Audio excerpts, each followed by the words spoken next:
A street teenager was beaten for blocking a tycoon spew, but he whispered in a lost language to a dying chief, whose single sentence shocked everyone. At 6 in the morning, the air in Freedom City still ca ride the night's chill and the sour stench of garbage.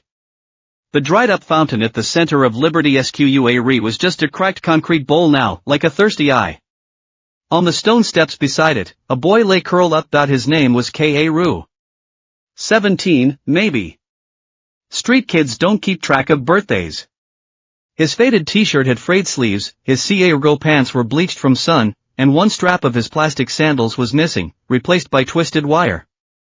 His face was dirty, but even asleep, his eyes held a CLA righty that didn't belong in this corner of the world. Ka was dreaming. Red EARTH hills with wind rushing through them. His grandmother's wrinkled hands stroking a YRM stone while humming that low, raspy tune like wind through rock crevices, like the EARTH breathing. Stone speech, the ancestral language of the Mbata people. He hadn't ARD it since his parents vanished in the mines and relatives dumped him in this concrete jungle. Then SCRECH. Tires ripped through the morning quiet. A sleek black SUV pulled up to the fountain. Out stepped polished black shoes. Mr. Ngugi. Tall, immaculate suit, gold watch flashing in the dawnlight. Sea of Nova Mining, the Chinese tycoon who controlled half of Irani's rare minerals. Here for some urban beautification groundbreaking ceremony. Ngugi scanned the SQUA like a hawk. His brow furrowed when he saw the sleeping boy. Eyesore, he muttered, that quiet voice somehow cutting through everything. Two hulking bodyguards in black suits moved instantly. One kicked Ka awake. Get lost. This isn't your bedroom. A fist grabbed his arm. Ka tried scrambling up, but the second guard yanked his collar, dragging him like trash off the steps.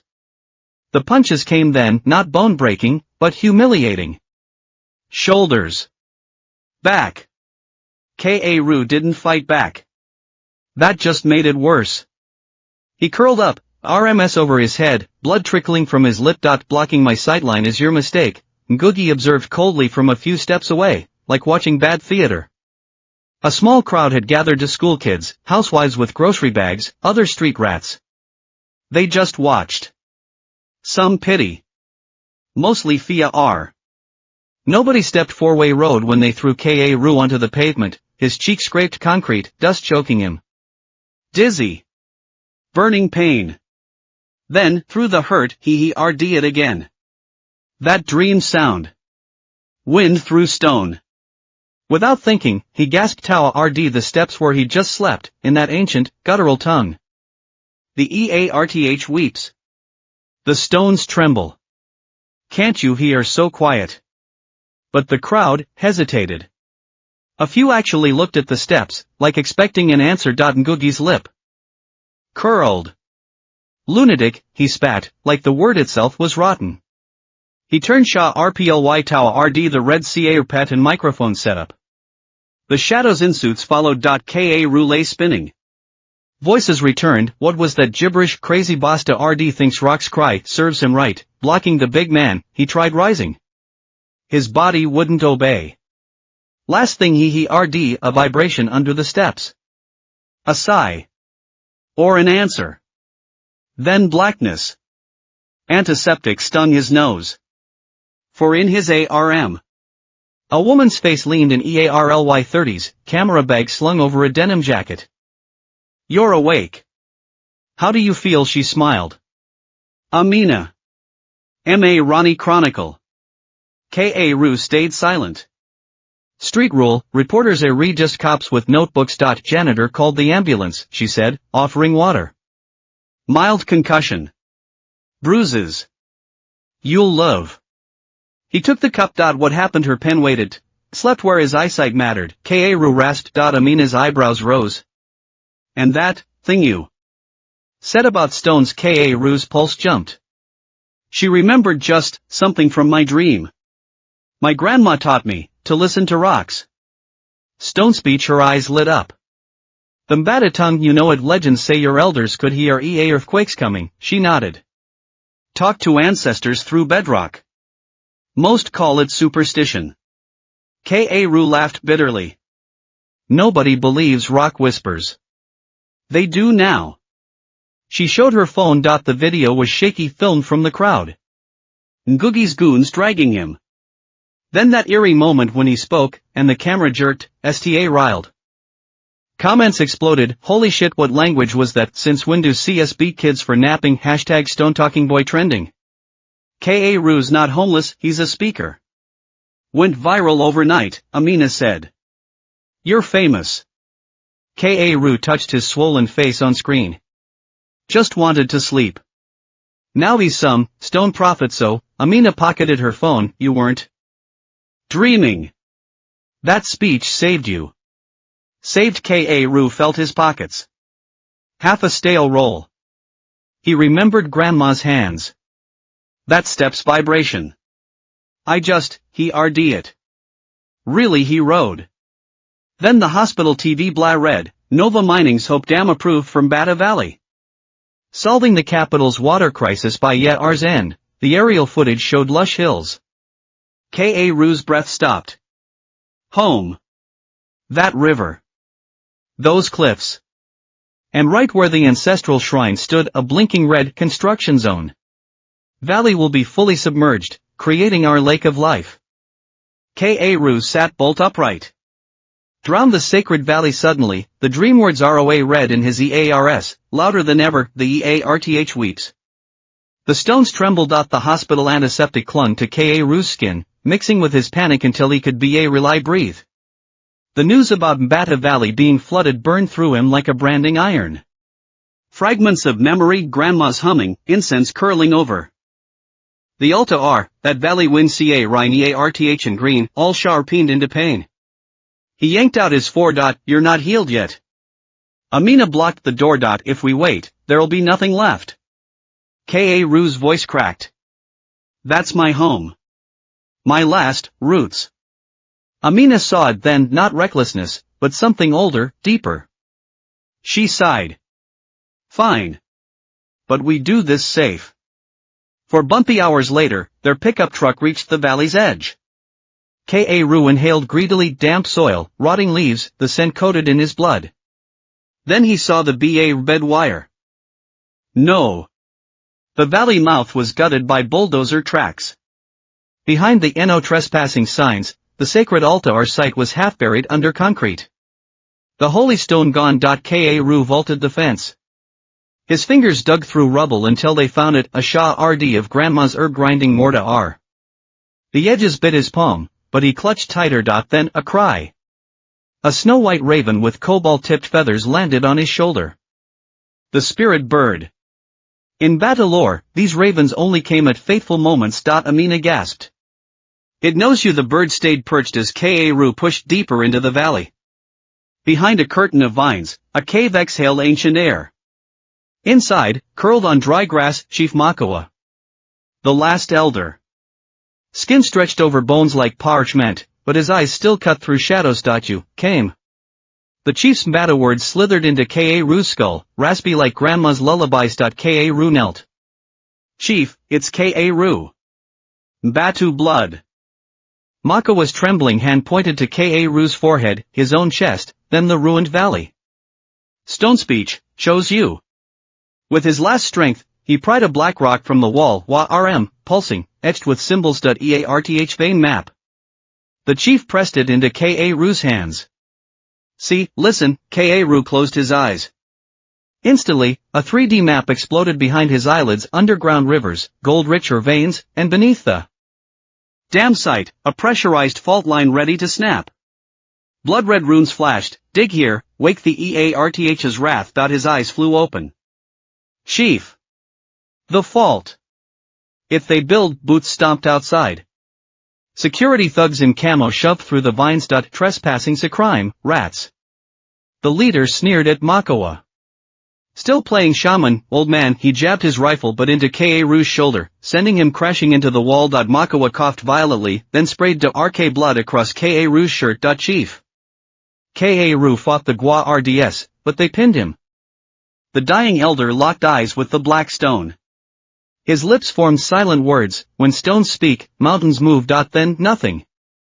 The light left his eyes. Ka Ru's howl shook the cave. As he cradled Makawa's body, his elbow brushed the cave wall. A subsonic vibration, not sound but pure force, ripped through him. The valley's grief, its warning, poured into his bones. Outside, even the thugs froze mid-shout. The white raven shrieked and vanished into the dark. Ka-Ru wiped his face, gripping the pulsating stone. One truth now stood unshakable: he'd make the world hear. The rocks screamed. They buried Chief Makawa deep in the valley, wrapped in sacred cloth beside the ruined altar. No coffin, just Earth embracing its guardian. Ka-Ru knelt by the fresh mound, placing the Wa-Rm black Earth vein map stone against the marker. The white raven circled low, its haunting cries lingering before vanishing into the horizon. Amina stood silent, her camera capturing the raw grief. After Oards, the surviving batted dozens of elders and children, gathered in a clear ring. White Ba-Right High Priest Ba-Ru spoke with trembling hands. The chief was our last true stone speaker. Now, we're mute. The Earth's voice is buried with him. Mute. The word punched Ka-Ru's gut. He remembered the chief shoving the stone into his hands. Stone speech chose you. Stepping four-way RD. He offered the etched rock to Ba-Ru. Elder, the chief gave me this. Said it's the valley's veins. Ba-Ru traced the symbols with cracked fingers, then sighed. Aye, but none left alive can read it. Only those with pure blood and the Earth's song in their bones. His milky eyes urged Ka-Ru's face. Can you hear it? Ka-Ru's pulse spiked. Closing his eyes, he pressed his palm to the stone. Instantly, the 3D map FLA read behind his eyelids: underground rivers, mineral veins, that screaming fault line. This time, he listened deeper, like Grandma taught, not with the ARS, but through the stone's ear beat. At first, just static. Then a rhythmic shush, like sand trickling through fingers. The sound synced perfectly with the map's contours. And beneath the dam site, a sickening humoth pressurized water eating at rock. I hear it. Ka-Ru gasped. The water's clawing at the fault. The stones, they're warning us. Elders exchanged stunned glances. Ba-Ru gripped his shoulders. What else speak? Ka-Ru described it all: the life-giving aquifers, the delicate veins, and that blood-red prophecy: dig here, wake the Earth's wrath. Earth wrath. Ba-Ru paled. In battle lore, it meant mountains vomiting fire and floods. We must stop them, cried an elder. With what another snapped. We're mute. Beg ARS to them. They only listen to machines and money. Ka-Ru's fists clenched. 3 ARS ago, 300 Mbatu miners had died. He turned to Ba-Ru. That collapse, was it really an accident? Ba-Ru's TRS fell freely now. Greed. Pure greed. Nova Mining blasted unstable ground for cobalt. We warnet them. The stones were screaming. They called it superstition. Then, his voice broke. The mountains swallowed them whole. And the government, Ba-Ru spat. Took Nova's hush money, called it an industrial accident. Our dead forgotten like dust. Ka-Ru's nails bit his palms. This wasn't just about a dam, it was about stolen voices. And he held the key, the Earth vein map and stone speech. Elders, he stood tall. I won't let history bury us again. I'll make the world hear these stones. Turning to Amina, help me expose this. Amina didn't hesitate. We'll scan the map, send it to scientists worldwide. That night in a makeshift hut, the black stone glowed under Amina's high-res scanner. Ancient symbols sharping on screen, humming with quiet power. Were first Ka-Ru asked. Geology forums. Anthropology databases. Her fingers flew. We'll frame it as verifying a pre-colonial artifact, downplay the magic angle. She uploaded the scans with Ka-Ru's observations, edited for academic palatability, dam blueprints, and Nova's press releases. Subject line, seeking verification, ancient African geologic record, genuine or hoax days past. Silence. Then dismissive replies, interesting folktale. Artistic fabrication. Ka-Ru's hope dimmed. Until ping, an email from France. Professor Henri Durand, Ret, UNESCO Geological Heritage Advisor, your symbols match lost EARTH tongue scripts I documented in Central Africa. The fault zone you describe aligns with modern seismic risk models. This may be the most sophisticated pre-colonial geologic record ever found. Alerting colleagues. Truth often hides in forgotten corners. HD. Ka Ru and Amina Sta read. Outside, the valley wind whispered through leaves, or was it the stones themselves? Dawn brought a legal threat from Nova Mining, cease spreading defamatory forgeries. Legal action imminent. Ka Ru smirked. They were SCA read. The stone's voice had begun to crack their foundation. Nova Mining's legal threats were like ice water, but instead of putting out the fire in Ka Ru's CRT, they only made it burn hotter. He crumpled the lawyer's letter in his fist and turned to Amina. Their SCA read.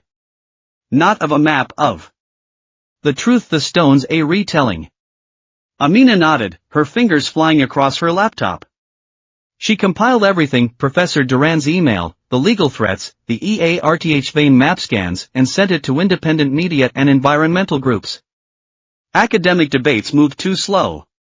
The world needed to see this now. Meanwhile, Ka Ru made a decision. He was going back to Freedom City, not to hide, but to fight where he knew best, the streets. The valley's voice is too far away, he told Elder Ba Ru. But the stones here. They're trampled, cut apart, ignored. I'll make this city hear them. The slum was a maze of rusted shipping containers and scrap metal shacks. Kids like Ka Ru once was seen but never dug through trash for scraps. Ka Ru didn't beg. He sat on a broken concrete slab and waited. Hey, new guy. You begging a scrawny boy item. Ka Ru shook his head. He placed his palm on the concrete and closed his eyes. At first, nothing. Then a faint creak, like the slab groaning under its own weight. It says it's tired. Wants to rest. The kids burst out laughing. Rocks don't talk. You crazy, try it, Ka Ru said. Close your eyes. Listen. A girl hesitantly touched the slab. Her eyes flew open. I felt it. Like tiny scratches.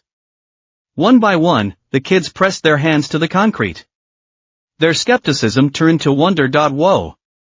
It does say stuff. What's it saying now? Ka Ru grinned. It says the city's too loud. It needs quiet. And just like that, the game began. The kids, now self-declared red stone listeners, sta route interviewing the city, bridge pillar rs, cracked sidewalks, even rusted lampposts. They chalked their translations on walls. I'm thirsty. Dry fountain, my back hurts. Bent streetlight, I miss my home. Demolished building, Amina filmed it all, not with fancy cameras, but her phone. Raw, real. She posted the clips with one hashtag, it spread like wildfire. First, locals read it, look at these kids. So creative. Then international media picked it up. Headline shifted, street kids channel ancient wisdom, the city's silent cries, he wrote it last, people sta rude touching walls, statues, parquet benches, wondering if they, too, could hear something. Then, disaster. Ka Ru returned to a shack one night and reached under his mattress for the EARTH vein map. Gone. His blood turned to ice. That stone was everything, proof of the valley's warning, of his people's voice. Without it, he was just another street rat spouting nonsense. No, he tore the room apart. Nothing. The door creaked open. It was Skip, the scrawny boy who'd first mocked him. He looked guilty. Ka Ru, I saw them. Who? Mr. Ngugi's men. Black suits. Like the ones who beat you. Skip swallowed. They broke in. Took it. But I followed them. From his shirt, he pulled an oilcloth bundle. Snuck it back. From their car. Did I do wrong? Ka Ru Nerly sobbed with relief. The stone was safe. He hugged Skip tight. You did perfect. Skip peeked up. What's it saying now? Ka Ru pressed the stone to his forehead.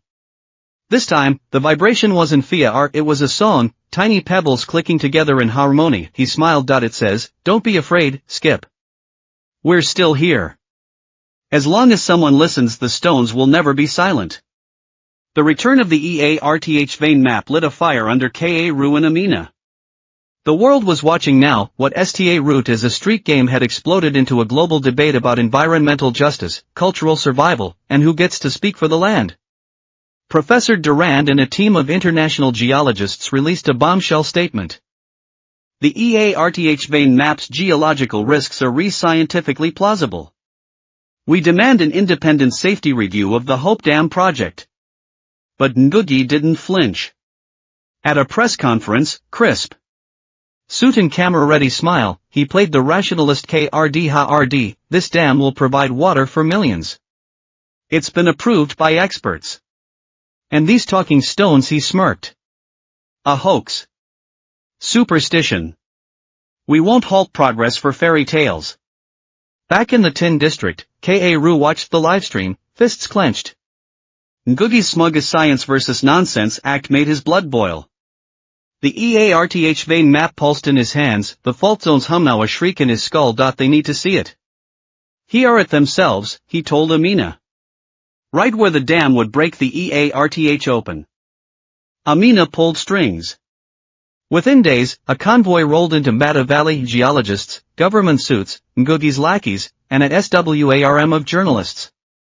Live cameras rolled as the drill bit into the EARTH. Ka Ru stood back, sweating. He felt the drill's vibrations, screeching metal, groaning rock. Then, at 148 meters deep, not an explosion. A gasp from deep underground. The ground heaved. Then split open like a wound. Muddy water erupted skyward, drenching the drill rig, flooding the site. Chaos. Screams. Reporters lunged for footage. Ngugi's team froze, faces draining of blood. Ka Ru ran to a earth geyser. He plunged his hands into the spray, eyes shut. The truth hit him: pressure, instability, the fault line scream. He whirled to face the crowd, shouting in stone speech, stop. The water's screaming. The EARTH bleeds. Dig here, and the mountain will kill you. Cameras zoomed in. Mud-streaked, wild-eyed, he looked like some ancient prophet. The lead geologist checked his sensors, then faced the press, voice shaking. The boy's right. This fault is a bomb waiting to blow. The dam cannot build here. Silence. Every eye locked on Ka Ru and the black stone in his hand. Ngugi stood rigid at the back, his science like crumbling. Ka Ru tipped his face to the valley rain. Chief they RDS. But this wasn't over. Ngugi's defeat was just the first crack in the dam. The EARTH's fury at Mata Valley was a slap to Nova Mining's face, and the whole world saw it. The government caved, pausing the dam and launching an investigation. Ngugi grounded. His empire teetered. In Freedom City, whispers followed Ka Ru, now no longer mockery, but awe. Kids chalk talking stones murals drew crowds. He become a legend, the slum kid who toppled giants with ancient wisdom. Yet Ka Ru felt no triumph. Back in the valley, he helped his people dig out mud-choked homes. Pausing the dam wasn't stopping it. And the EARTH vein map's fame bred vultures. We'll preserve this cultural treasure, a slick heritage foundation replied, eyeing the stone. Ka Ru threw him out. That night, under the stars, the white raven returned. Ka Ru stroked the map's WA-RM pulse. We need allies. Real power. Then, a shadow moved. Ka Ru. The voice spoke. Mata. Ka Ru spun. A stranger stood there, villager. Clothes, but a soldier's stance. Call me Shadow, the man said, unfolding yellowed papers. Recognize these names. The list was a gut punch. 300 Mbatu men. All dead in an accidental mine collapse. My father's here too, Shadow said. He didn't die. They framed him. Buried the truth. Ka Ru's throat tightened. Huariyu moonlight caught Shadow's face. Makawa's son. Ka Ru staggered. The chief's lost son. That accident was murder, Shadow hissed. Nova bribed officials, ignored warnings. My father protested, they called him a witch. Buried the evidence with our people. He pointed at the map. That's not just rock. It's their confession. I've waited 10 years for this. When the stone's ROA red dawn mist clung to Mbata Valley like a shroud. Overnight, the militia BA recades had vanished, pressured into retreat by global observers and a tide of journalists. Now, a silent river of people flowed toward the valleys. ERT tribal elders in ceremonial regalia led the procession, staffs thumping the EARTH. Behind them, geologists lugged equipment, faces grim. Cameras buzzed like angry hornets, trained on the Clea ring at the center, the council of the EARTH. In the stone circle, Ka-Ru stood waiting. No longer a street kid, but a stone speaker. The EARTH vein map pulsed in his hands as he addressed the crowd in Batu. Today, we listen. To the EARTH. To the ancestors. To the stones. He placed the black rock on the altar. Our sunlight ignited its carvings. Eyes shut, hands flat, he dove into the stone's memory. Then, the translation began. The stone's testimony, Ka-Ru's voice, amplified, cut through the hush. The land breathes with our ancestors. Steal it, and you steal their breath. Elders nodded, TRS glinting. Rivers run deep here, living water. Not for drowning valleys, but for life. Geologists gasped. Their scanners confirm it. Minerals sleep in the rock. Dig gently, or wake its wrath. A murmur, how could a stone know or veins? Then, the hammer blow, build here, and the mountain will eat you. Ka-Ru's fists shook. There's a fault beneath us. A dragon of water, trapped. Poke it, crack. A sound like the EARTH groaning. The crowd froze. Ngugi's black SUV plowed through the crowd. He stumbled out, suit rumpled, screaming lies. Superstitious nonsense. Also, Ka-Ru didn't flinch. Remember the mine collapse, 300 Mbata dead.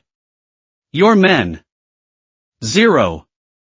From the crowd, shadow emerged, led down, face Ba my father Warunidia. Now the stones do. Ngugi paled. Then, BM.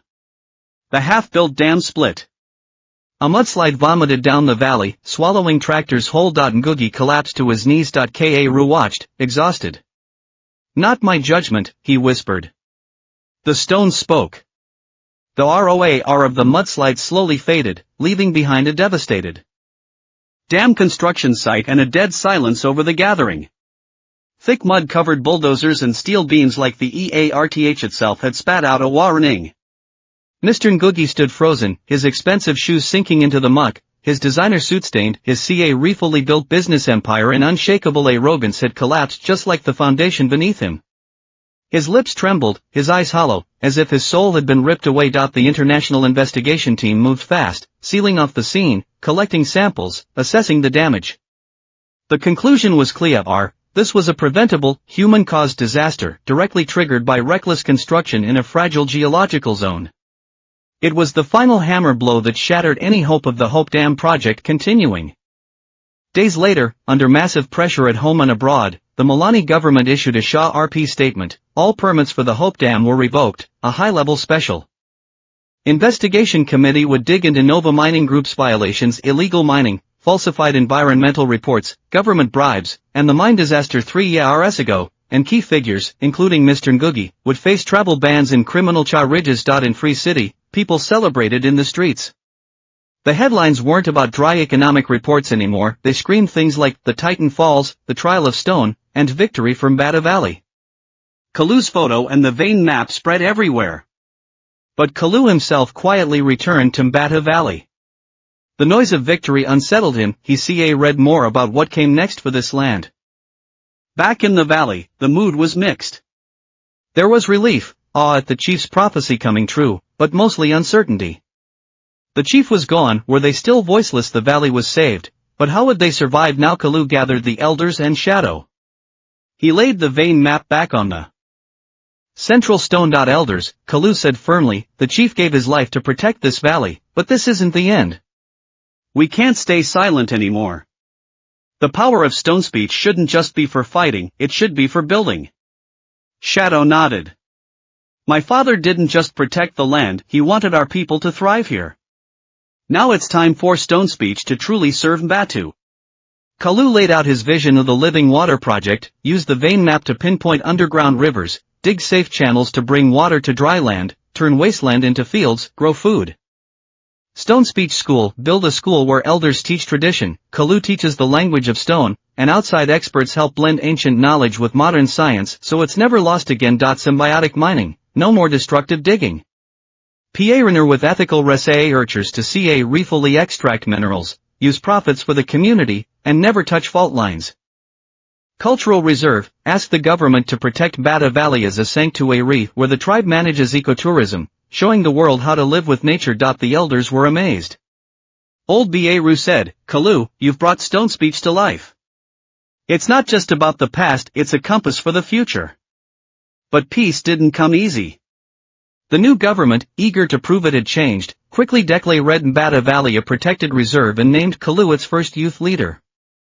The tribe cheered, but that night, Kalu found Shadow and handed him the appointment. No, Kalu said firmly. This should be you. You're the chief's son, the true heir. I'm just some street kid the stones spoke to. A real leader needs your wisdom. Shadow smiled, relieved. Kalu, you're wrong. Leadership isn't about blood. It's about heart. Yours is tied to this land. You made the stones he rode.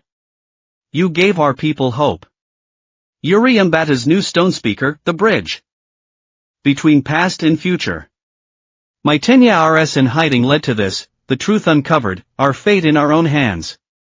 Now, that fate is yours. I'll stand by you, as your shadow, to Rdu, and this land. Kalu looked at him, his brother, his teacher, and finally nodded. He accepted the role, but only as youth coordinator, insisting all big decisions be made by the elders and experts together. A year later, the Living Water Project flowed. Clear our streams ran through stone channels, feeding new terraced fields where crops swayed under the sun. Beside the old altar, the Stone Speech School stood Pa-RT traditional, Pa-RT solar powered, echoing with children's voices in ancient stone songs. Ecotourism grew quietly, visitors running to listen to the land's heartbeat. Kalu stood by the water, watching it rush, hearing the children sing. A deep calm filled him. The cracks were healing, but true peace would take generations. To listen. To protect. To keep. Speaking with the stones. A year had passed, enough time for green life to reclaim Bata Valley's scars, and for the story of the stone speaker to ripple far beyond Milani.